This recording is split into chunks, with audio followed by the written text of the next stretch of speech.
Boa tarde, meus queridos e minhas queridas padawans, tudo bem com vocês? Seguinte, hoje vamos estudar o movimento renascentista. Recapitulando as aulas passadas, o Renascimento foi um processo que aconteceu na Europa, onde houve a quebra do movimento do sistema feudal e um surgimento de um novo sistema mais moderno. A gente vai separar os períodos de período médio para período moderno. Nesse sentido, pessoal, o que acontece? Toda a Europa era dominada pelos senhores feudais. A partir do surgimento das cidades e de linhas de comércio e de novos processos trabalhistas, de novos métodos de trabalho, houve então o surgimento da burguesia. A burguesia querendo dominar todo o contexto socioeconômico da Europa, ou uma tentativa de se emergir do lugar onde ela estava. Ela vai fazer o processo de começar a criar métodos, contratar artistas e tudo mais, que vai ser o movimento renascentista. Então, o movimento renascentista, nada mais, nada menos, é um processo de modernização a partir da cultura. Então, eles vão pejorar. O que é pejorar? É fazer um movimento de falar que o feudalismo é atrasado, o feudalismo é isso, o feudalismo é aquilo. E vão colocar um novo processo que é o de que a vida urbana, que a vida moderna, ela é elencada a partir dos valores greco-romanos. Bom, o Renascimento teve 4 grandes características. Entre elas, a gente vai ter então um processo de valorização do passado greco-romano, o antropocentrismo, o individualismo e uma nova visão de tempo. Essas 4 características, pessoal, vão dar base para a formação e para as obras da Renascença. Então, vamos estudar sobre elas agora, beleza? Então, vamos para a primeira, valorização do passado greco-romano. Gente, é o seguinte, vamos pensar no seguinte modo. Para a Renascença, para os grandes burgueses, para os artistas, a vida medieval, o estilo de vida medieval era atrasado, era ligado ao sistema de caças e cada caça deveria então fazer o seu papel. Já a gente vendo que esse novo surgimento dessa nova classe burguesa e dos artistas, a gente vai então ter que elencar, vai ter que pegar um passado um pouco mais distante, que é o grego-romano, e fazer o processo de se vincular a ele. Então, o que eles fizeram nesse contexto da característica da valorização do passado greco-romano, pessoal? Seguinte, imaginem que havia as obras gregas e romanas no qual eram a inspiração e o modelo a ser seguido por esses artistas da Renascença. Então, os renascentistas vão pegar esse processo e vão começar a trabalhar em torno dele, negando então toda a arte e toda a ciência que existiu no período medieval. Bom, no individualismo, pessoal, a gente vai ter o processo então de formação de uma ideia no qual a sua capacidade é o que importa. Vamos pensar em torno disso. Hoje a palavra individualismo ou individualismo está um pouco ligado ao egoísmo, ao você ser o centro, você, certo? Eu isso, eu aquilo. Mas naquele período não era bem assim. Naquele período a gente vai ter então a formação da ideia da sua capacidade. Lembrando que na Idade Medieval a gente vai ter a formação da ideia de que assim, se você nasceu servo, você é servo, é só as atividades, o trabalho de um servo que você vai fazer. Já na Renascença, com o individualismo, você tem uma capacidade gigantesca para fazer o que bem entender. É claro que a gente tem que levar isso em consideração uma coisa, pessoal, que é a formação da ideia burguesa, de que o burguês ele não fazia parte da classe dos nobres, ele é oriundo do processo da galera pobre, dos servos. Em torno disso, se ele nasce servo, ele vai morrer servo. Mas como agora ele consegue o seu próprio dinheiro, ele vai pregar que ele tem uma capacidade. E de fato eles não estão errados. Mas porém, contudo, todavia, entretanto, a gente tem que perceber essas nuances. Então, pessoal, vamos falar um pouco sobre o antropocentrismo, que é nada mais nada menos que o homem no centro, certo? No centro do universo. Não quer dizer que a galera lá era ateu, viu? Mas vamos fazer um contraponto. Imaginem que a gente tem o processo de que na Idade Medieval era um teocentrismo. Então Deus regia o poder em torno de todas as coisas. Sem Deus nada era feito, nada era produzido. Mas vamos pensar isso agora a partir do antropocentrismo, certo? Ela então vai modificar isso, colocando o homem como um ser que pode então fazer o processo de criar, de ser o dono do seu próprio destino. Então, ele que faz a sua própria sorte, não é Deus. E isso é muito importante porque no período medieval, todo o contexto histórico, os acontecimentos, o modo de vida era regido por Deus.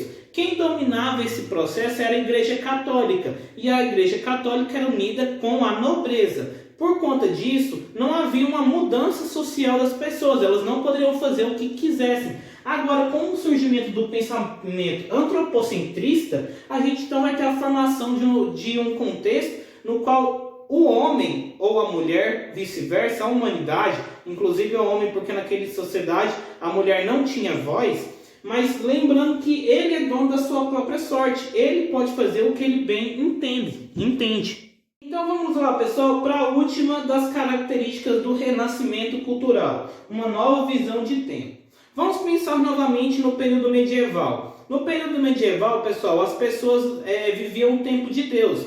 Então, levando isso em consideração, tudo acontecia quando Deus bem entendesse, certo? Já aqui, pessoal, no movimento renascentista, isso muda, isso ganha uma nova forma, uma nova cara, no qual os humanos, os homens em questão, eles têm o seu próprio tempo. Eles podem utilizar esse tempo para o que bem entender, fazer o que bem querem. Por exemplo, eles podem estudar, trabalhar, juntar dinheiro e vice-versa. Isso abre uma prerrogativa para a burguesia conseguir consolidar os seus negócios. Levando isso em consideração, por exemplo, na Idade Medieval, se você pegasse um dinheiro emprestado, você poderia pagar ele quando você quiser, e você ia pagar só esse valor para a pessoa que você estava devendo. Já na Renascença, depois da Renascença, com os burgueses alavancando e ascendendo ao poder, isso já não é mais importante. Agora, o burguês que empresta o dinheiro, ele pode cobrar os juros. Então, isso é uma modificação na estrutura socioeconômica e cognitiva das pessoas naquela época. Então, pessoal, um dos principais e o principal movimento do período da Renascença, desse movimento renascentista, é o humanismo. O que seria então o humanismo, pessoal? Era uma corrente no qual ela ia de contraponto à cultura dominante da Igreja Católica. Ela pregava então que todo conhecimento antigo, antes da Igreja Católica, e todo conhecimento existente pode ser feito pelos homens. Isso vai levar em consideração uma ideia de que a verdade nem sempre é a verdade do dominante. E aí tem que fazer experiências para que essa verdade venha à tona. Vamos levar em consideração isso como pensamento aqui, pessoal. A Guerra Santa. A Guerra Santa, que foi feita no período medieval entre os católicos, os cristãos católicos e os muçulmanos, foi uma guerra alavancada pela igreja, pelo domínio da fé e domínio da região de Jerusalém, a cidade sagrada.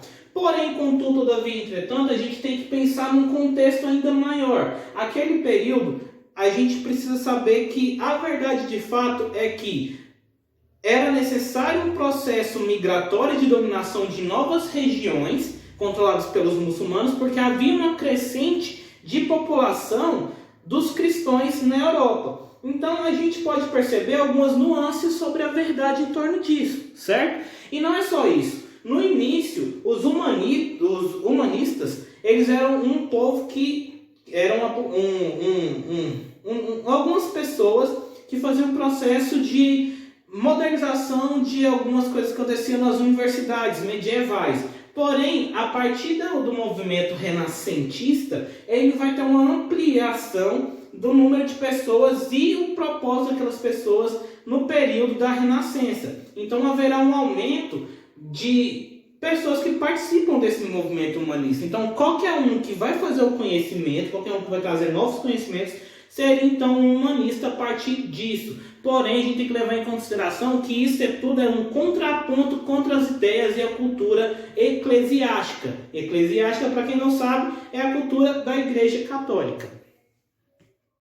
Então vamos lá, pessoal, para a arte e técnicas do renascimento cultural. A gente tem que levar em consideração dois fatores para se falar aqui antes de falar sobre a arte.